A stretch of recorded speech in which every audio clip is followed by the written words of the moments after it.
Hey guys, this is Casey Hamlin from Integrity Mortgage, and I have the one and only Matt Dibiase with me again, and he's going to offer some insight and his expertise on what's going on right now in the real estate market, which will be September 1st tomorrow. Yep. So we're getting towards the fourth quarter here. Third quarter. Third quarter. Who's in lending? But I mean, what are you seeing out there for opportunities for sellers and buyers as we speak? So, we all know that, what's been going on the last, really 2-3 years, right? It's been a seller's market, no inventory. It's really been kind of tough out there. But to be completely honest with you, if you go out there and you look for the deals, they are there. I was looking at, my board before I came and, just kind of seeing, what I had under contract for buyers, because I had a feeling you were going to ask that question. When I was looking up, at it, I got a first-time buyer under contract. I've got an investor under contract. I got a new construction under contract. I have a person who owned a few multifamilies, and they're buying like their last single-family home.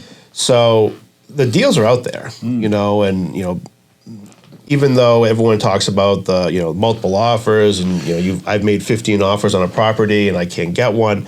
That's yes, it does happen, but it's kind of, if you look, they really are there. The deals really can be there, and you can't just expect an agent to send you a house and then go to the open house and be one of 15 offers. You got to be maybe a little bit look for something out of the ordinary, maybe, or obviously the investor found it off market, so the agent we did a good job, right? Right.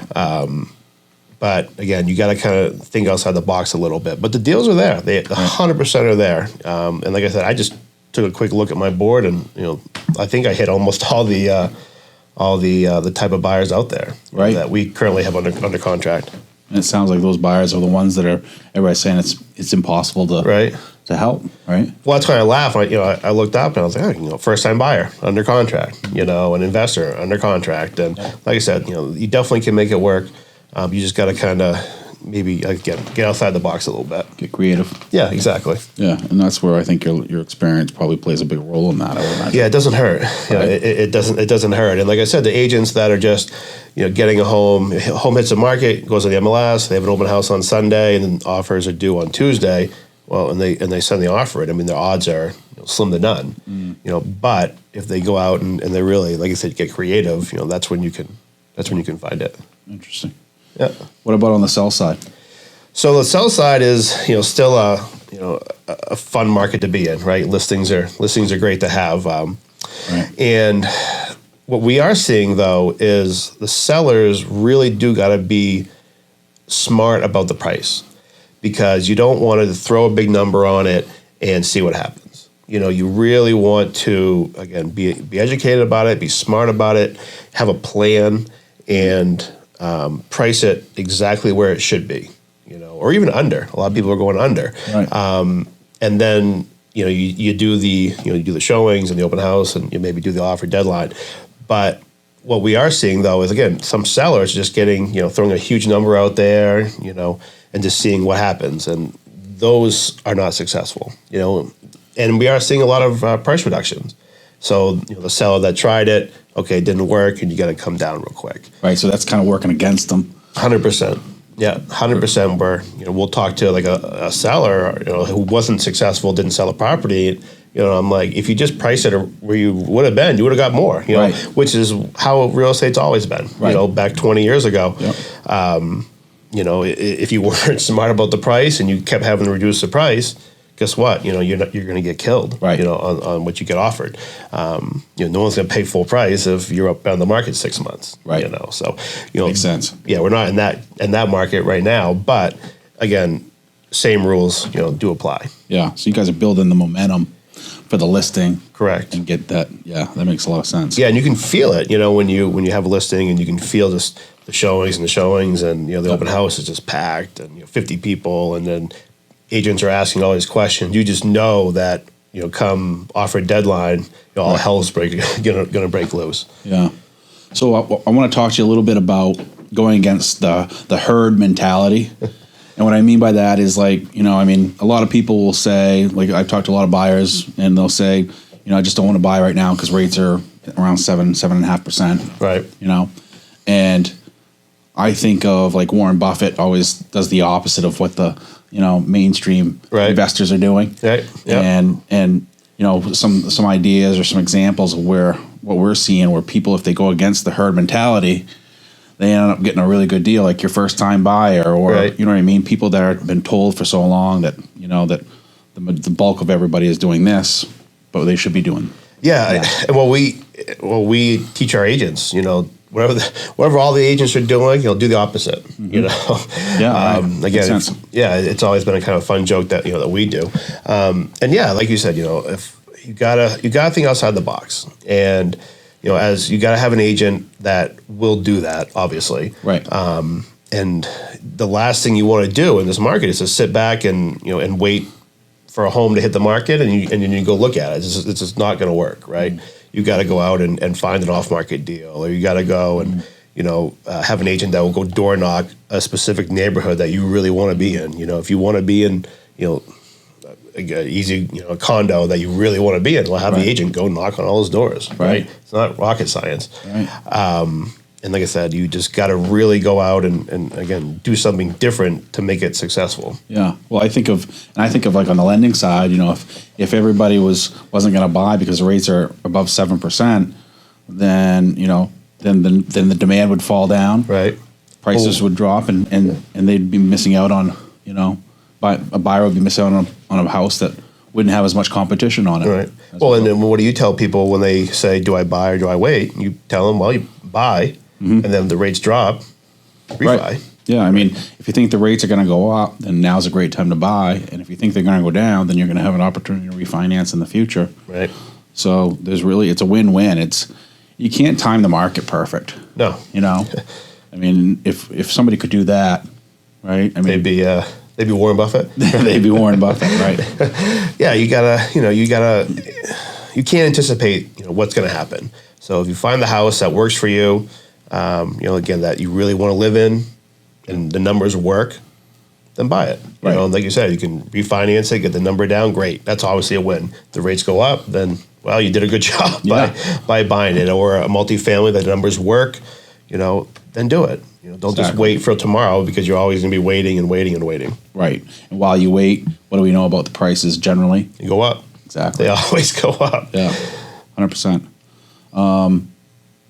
All right, and so let me ask you this. So I know that in the last couple of years, open houses weren't a thing, right? And I'm starting to see those a little bit. I'm starting to see, God forbid, a price reduction, right? I mean, what does that tell you about what we should expect going into next year?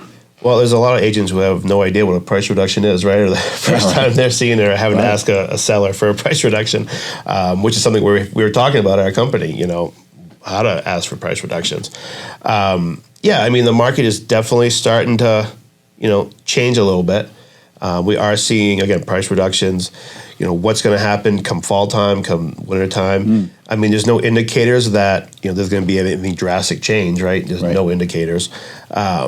Fall time market, is historically a good market. Right. It's not as aggressive as a spring market, but you have a lot of people who want to be in a house, for Thanksgiving and when the holidays come. Right. So you do have kind of a push after Labor Day to go out and buy a property and to sell a property, because if they're selling, they want to be sold and again in the next property by the same time. Right. So we anticipate that there's going to be a big push for listings. What a big push is, I don't know anymore. Yeah, right. But we do anticipate that. And then, in the wintertime, we're in Maine, you're going to have, snow and things like that. And that's historically, again, the slowest time out there.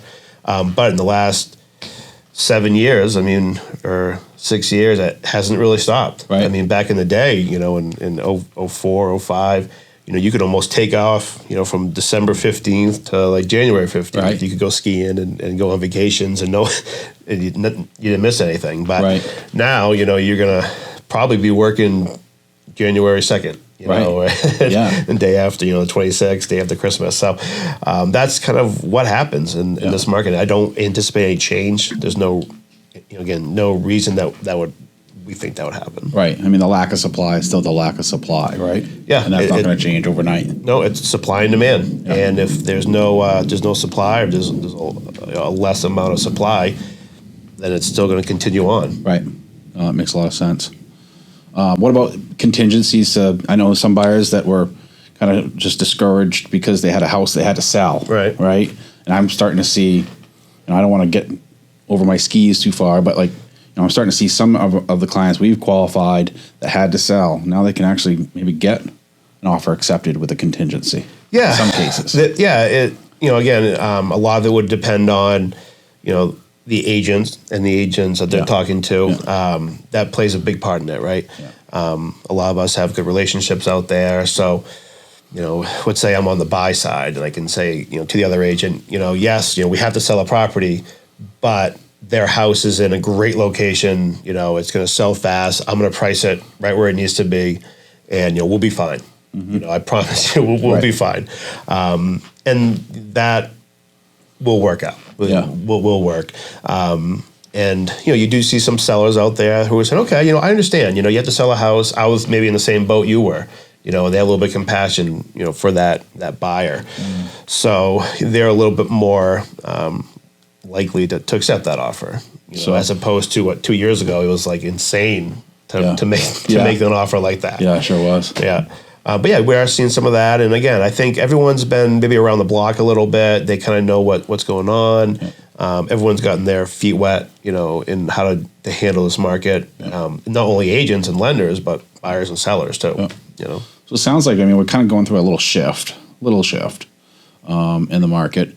And, I always think to be successful, you got to be able to really set an expectation, right, with your customer. Yep. And I think that, especially the guy that wants to sell, that saw his neighbor sell for $150,000 over ask, right? No inspection and, cash, now that they might be looking to put their house on the market, they might still get a great deal, but it must be difficult for some agents in some situations, right, to manage that. I have a great story where we had an agent sell a neighbor, and 100% just what you said, 150,000 over asking. So let's say listed at 500 and it sold for 650. Yep. And then same agent next door, same house, basically same builder, put their home on the market, and they only got offers like 75,000 over asking.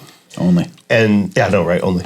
But they were looking at us, trying to figure out what happened, and it was just, the market kind of changed, and someone went all in, and someone didn't on yours, and there was no change in anything. It just happens, and so, there are a lot of stories like that, right? Out there, and the agents got to kind of set that tone a little bit. One was a little bit closer to COVID, and one wasn't. Right. And when COVID was happening, again, all hell was breaking loose. Yeah. And and then again, that other person, obviously did great. They killed it. Yeah. But it wasn't as insane as the other one was. Right. So. Yeah. So in this case, your agent that manages that expectation and whatnot has a happy customer in the end. Yeah. And even though they only sold it for $75,000 over. Yeah, like I said, setting expectations and knowing how to talk to the clients, yep. And saying, hey, this is just what happened, yep. And we can't control it. COVID was, just insane. Yep. And then, we did great, but it wasn't as great as the neighbor. But right. Everyone, at the end of the day, everyone's happy when it's all said and done. Yep. Yeah. Well, there you have it, guys.